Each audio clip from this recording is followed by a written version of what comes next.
BPL 2025-এর final Fortune Barishal খেলবে তাদের title defend করার জন্য। অন্যদিকে এক যুগ পর বিপিএলে ফিরেই ফাইনাল খেলবে চিটাগং কিংস।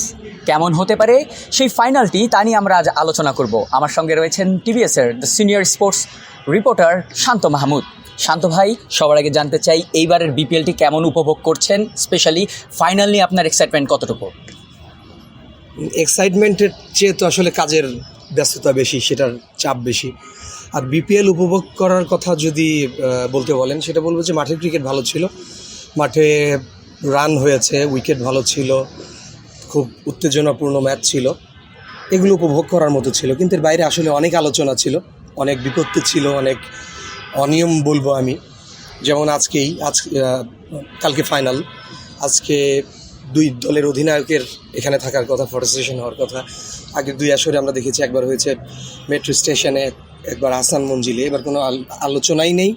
ইনফ্যাক্ট বিসিবির দায়িত্বপ্রাপ্ত বা দায়িত্বশীল মানুষজনের কাছেও এ নিয়ে বিশেষ কোনো পরিষ্কার বার্তা নেই। তারা নিজেরাও জানেন না যে এটা কেন হয়নি বা এটা করা উচিত ছিল কিনা, এটা নিয়ে তাদের আসলে ওরকম কোনো বিবৃতি নেই। রাইট।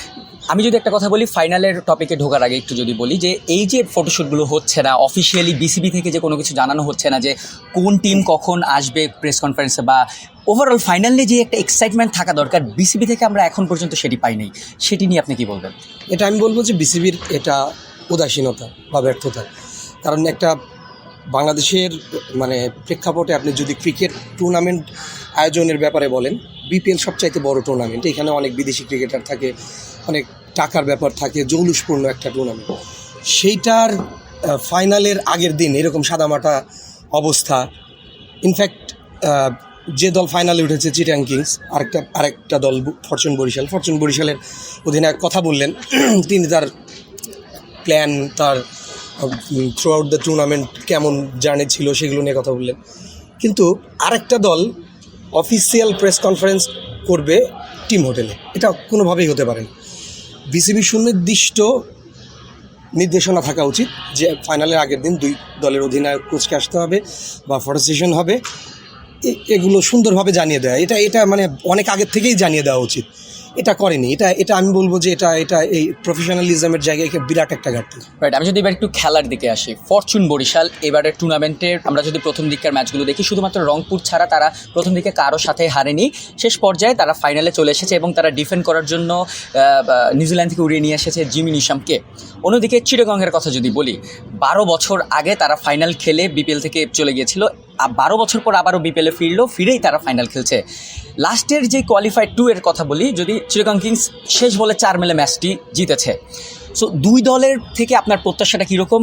স্পেশালি আমি যদি সবার আগে জানতে চাই, বরিশালের টিম নিয়ে আপনি কীভাবে দেখছেন? বরিশাল তো খুবই ভালো দল, তাদের বন্ডিংটা ভালো, তাদের কম্বিনেশন ভালো, যে কারণে দেখেন নাজমুল হোসেন শান্তর মতো ন্যাশনাল ক্যাপ্টেন তিনি বসে আছেন তার জায়গায়। এটা নিয়ে তামিম ইকবাল কথা বলেছিলেন যে আসলে কম্বিনেশনের কারণেই খেলাতে পারছেন না। তো কম্বিনেশনটা কতটা স্ট্রং হলে তখন ন্যাশনাল টিমের ক্যাপ্টেনকে খেলানোর জায়গা থাকে না, এবং সেটা তাদের পারফরমেন্সে সেটা বলে দেয়।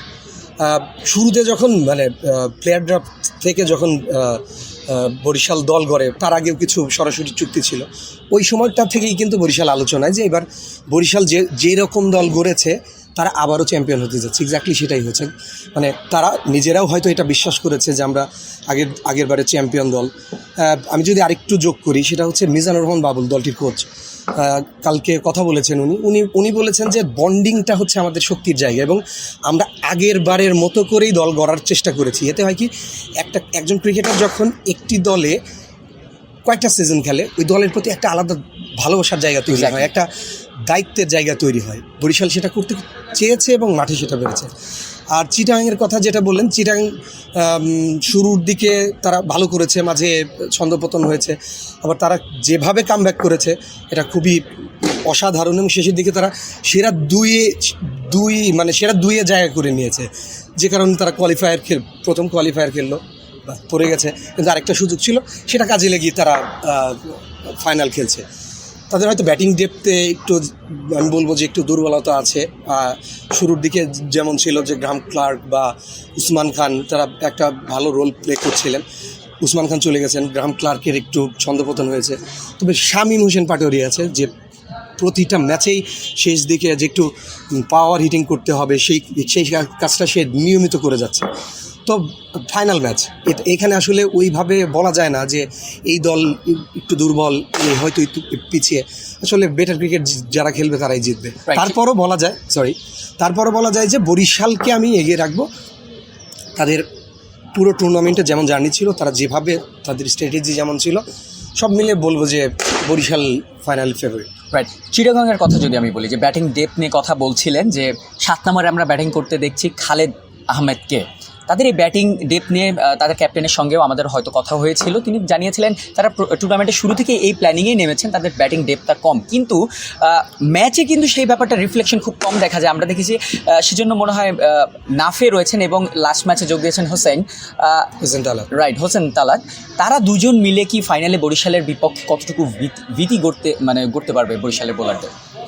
এটা তো আসলে বলা যায় না, মানে স্পেসিফিক ডেতে যে ভালো করে সেই জয়ী দল হয় বা তার দিনটা হয়। আগের ম্যাচে সেকেন্ড কোয়ালিফায়ারে তারা দুজন ভালো খেলেছে, একটা ভালো পার্টনারশিপ ছিল। আসলে এই পার্টনারশিপের কারণেই কিন্তু ম্যাচে টিকে থাকে চিটাগং। তো ফাইনালে তাদেরকে ভালো খেলতে, আপনি যেটা বললেন যে ব্যাটিং ডেপথের জায়গা থেকে যদি চিটাগং কিংসকে ভালো কিছু করতে হয়, বা তারা চেস করুক বা আগে ব্যাটিং করুক, বড় একটা টোটাল যদি তারা চেস করে বা আগে দাঁড় করায়, সেক্ষেত্রে এই দুজনকে ভাইটাল রোল প্লে করতে হবে। পাশাপাশি পারভেজ হোসেন ইমন আছে, আগের ম্যাচটায় হয়তো তিনি ভালো করতে পারেননি, কিন্তু আগের আমরা একটা ভালো ইনিংস দেখেছি, তাকেও একটা দায়িত্ব নিতে হবে।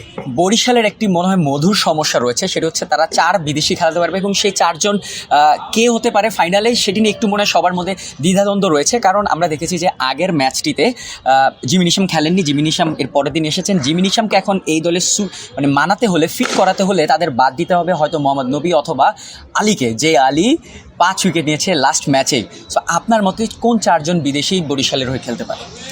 আমার মনে হয় একটা পরিবর্তন আপনি যেটা বললেন, মোহাম্মদ নবীকে আমরা পুরো টুর্নামেন্টে যেটা দেখেছি ব্যাটিংয়ে তার ওইভাবে তিনি জ্বলে উঠতে পারেনি। আমার যেটা মনে হয় যে জিমি নিশাম মোহাম্মদ নবীর জায়গায় খেলবে, বাকি 3টে অপশন নিয়ে হয়তো বা তারা অদল বদল আনবে না, বিদেশির জায়গায় এই 4 জন থাকবে। রাইট, কিন্তু আমি যদি আরেকটু স্পেসিফিকভাবে জিজ্ঞেস করি, মোহাম্মদ নবী হচ্ছে স্পিন বোলিং অলরাউন্ডার এবং Jimmy Neesham pace bowling all rounder. So Barishal কি তাদের পেস বোলিং ডিপার্টমেন্টকে আরও শক্তিশালী করার প্ল্যানিংয়ে কি নামবে কিনা? হ্যাঁ, সেটা হতে পারে। নবী তো খুবই অভিজ্ঞ, তার 4 ওভার খুব গুরুত্বপূর্ণ।